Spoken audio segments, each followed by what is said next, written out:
और सरकार चाहे आयुष्मान कार्ड से इलाज के लाख दावे करे, लेकिन निजी अस्पतालों की मनमानी रुकने का नाम नहीं ले रही है। मामला है बड़वानी से। यहां के निजी साईं बाबा जीवन धारा हॉस्पिटल पर नर्स ने ही गंभीर आरोप लगाए हैं। साईं बाबा जीवन धारा हॉस्पिटल में काम करने वाली नर्स का आरोप है कि उसने कोरोना पॉजिटिव होने के बाद अपनी मां को अस्पताल में भर्ती कराया था। शुरू में बेहतर इलाज किया जा रहा था, लेकिन जैसे ही उसने इलाज के लिए आयुष्मान कार्ड लगाया, इलाज में लापरवाही बरतनी शुरू हो गई। जब उसने इसका विरोध किया तो अस्पताल प्रबंधन छुट्टी का दबाव बनाने लगा। नर्स का आरोप है कि प्रबंधन ने मरीज को ऐसी मशीनों को लगाकर वीडियो बनाया जिसकी मरीज को जरूरत ही नहीं थी, ताकि वो दिखा सके कि उन्होंने इलाज किया है। वहीं पूरे मामले पर एसडीएम अब जांच के बाद कार्रवाई की बात कर रहे हैं। तो साईं बाबा जीवन धारा हॉस्पिटल, नाम बड़ा अच्छा है, ईश्वर के नाम पर है, जीवन धारा भी इसमें जुड़ा हुआ है, लेकिन जब सरकार की योजना का कार्ड दिखा दिया गया तो फिर खाना पूर्ति शुरू हो गई और ऐसे दिखाया गया कि इलाज चल रहा है। जिसकी जरूरत थी वो किया नहीं गया और जो गैर जरूरी काम था वो किया गया है। सवालों में एक बार फिर से आयुष्मान कार्ड की उपयोगिता है। इससे पहले भी हमने देखा था, भोपाल का मामला सामने आया था, चिरायू हॉस्पिटल का, और अब बड़वानी का यह मामला सामने आया है, जहां पर आयुष्मान कार्ड दिखाते ही इलाज में लीपापोती शुरू हो गई और लापरवाही शुरू कर दी गई। साईं बाबा जीवन धारा हॉस्पिटल का ये पूरा मामला है। उस पर आरोप लगा है कि मरीजों को आयुष्मान कार्ड से इलाज नहीं मिल रहा है। सरकारी आदेश को निजी अस्पताल नहीं मान रहे हैं और निजी अस्पताल पर उसी की नर्स ने आरोप लगाया, कोई बाहरी व्यक्ति नहीं था। उसी अस्पताल में काम करने वाली नर्स ने आरोप लगाया है कि जब उसकी मां को हॉस्पिटल में भर्ती कराया गया और जैसे ही आयुष्मान कार्ड लगा तो उसके बाद फिर इलाज केवल नाम का शुरू हुआ और इलाज में लापरवाही बरती गई, ये आरोप है।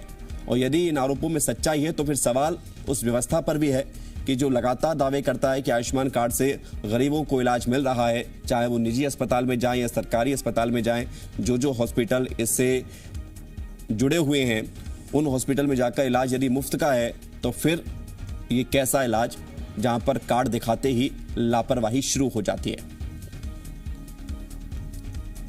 पैसे दे रही थी तब तक तो सारा मेडिसिन दिया था, आयुष्मान लगाने के बाद क्यों नहीं। और मैं खुद हॉस्पिटल स्टाफ हूँ, मेरे को ये चीज़ पता है कि मीटिंग में ये बात हुई थी कि अगर हम 10,000 का रेमडेसिविर भी बाहर से ला रहे हैं तो आपको लगाना है मरीज को। तो जब मैं 2,500 के इंजेक्शन बाहर से ला रही थी तो क्यों मना करा। मेरे को ये कहा था कि बाहर से कोई इंजेक्शन नहीं आप ला सकते, अगर आपको ज़्यादा दिक्कत है तो आप छुट्टी करवा लो। जब ये हॉस्पिटल स्टाफ के साथ ये सब कर सकते हैं तो दूसरे मरीजों के साथ तो बहुत कुछ होता होगा। हॉस्पिटल की शिकायत लेकर एक महिला आई है। एक वर्षा सोलंकी नामक महिला के द्वारा साई हॉस्पिटल की कुछ चिकित्सा को लेके और बिल को लेके शिकायत की हुई है। उसकी जांच की जाएगी, जांच में सही पाए जाने पर नियमानुसार कार्रवाई की जाएगी।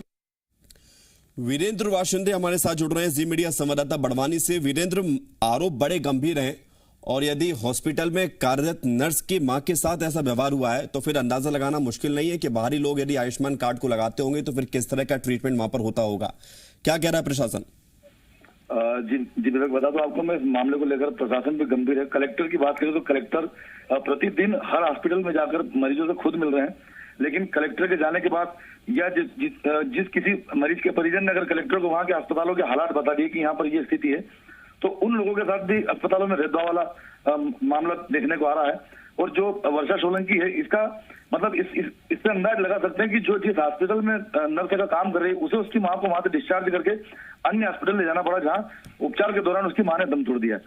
महिला ने ये भी आरोप लगाने के साथ ये भी कहा है कि उन्हें बड़वानी जो एसडीएम उन पर भरोसा है, जांच उन्हीं से कराई जाए ताकि वो सच्चाई सामने लाएंगे और हॉस्पिटल प्रबंधन के खिलाफ कार्रवाई की जा सके। वीरेंद्र, मां की मौत हो गई है जैसा आप बता रहे हैं जानकारी में, और दूसरे हॉस्पिटल में शिफ्ट करना पड़ा, ये भी खबर सामने आ रही है। क्यों ये सब कुछ हुआ, इसके बारे में क्या कुछ कहा गया, क्या मजबूरी थी? जी, मजबूरी इसमें मैं बताऊं आपको, जब वर्षा उसी हॉस्पिटल में नर्स का काम कर रही है, उसकी मां को जब कोविड पॉजिटिव बताया गया, उसने उपचार के लिए भर्ती किया और जब 3-4 दिन तक पैसे देती रही, लेकिन जब जैसे आयुष्मान कार्ड का जिस दिन से मामला सामने आया कि आयुष्मान कार्ड से उपचार निःशुल्क होगा, उसने जब आयुष्मान कार्ड लगाया हॉस्पिटल में तो उसका प्रबंधन उसी की मां के लिए वो उसमें राजी नहीं हुआ। उसे कहा गया कि आयुष्मान से उपचार नहीं दिया जा सकेगा, आपको पैसा देना पड़ेगा। फिलहाल वीरेंद्र, चूंकि अब मामला सामने आ गया है, मीडिया के संज्ञान में भी है और प्रशासन भी इस पूरे मामले को अब देख रहा है, कार्रवाई क्या बनती है? जी, एसडीएम ने आश्वस्त किया है कि मामले की गंभीरता से जांच की जा रही है और जो भी तथ्य सामने आएंगे उसके अनुसार अस्पताल प्रबंधन के खिलाफ कार्रवाई की जाएगी। वीरेंद्र, कितने दिन जो पीड़ित नर्स है जिसकी मां हॉस्पिटल में भर्ती रही, कितने दिन वो वहां पर भर्ती रही, उसके बाद फिर कब उसको दूसरे हॉस्पिटल में शिफ्ट कराया गया? जी, वर्षा की माने तो 3 से 4 दिन तक उसकी मां का उपचार साईं बाबा जीवनधारा अस्पताल में चला, लेकिन जब उसने आयुष्मान कार्ड लगाया, आयुष्मान कार्ड की बात सामने, उसके बाद उसके साथ उपचार में भेदभाव किया जाने लगा। जो वास्तव में ट्रीटमेंट उसको देना था उसकी मां को, लेकिन वो दिया नहीं गया। तो आखिरी में उस पर दबाव बनाया गया कि वो उसकी मां को डिस्चार्ज करा ले और अपने घर इलाज करे या कहीं और ले जाए।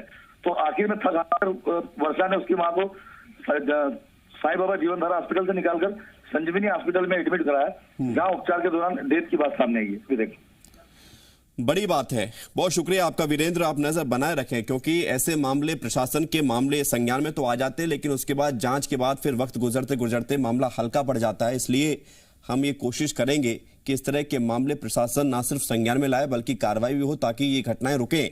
लोगों को यदि सरकारी योजना का लाभ नहीं मिल रहा है तो फिर उस योजना का फायदा लोगों तक नहीं पहुंचेगा और सरकार की मंशा भी पूरी नहीं होगी।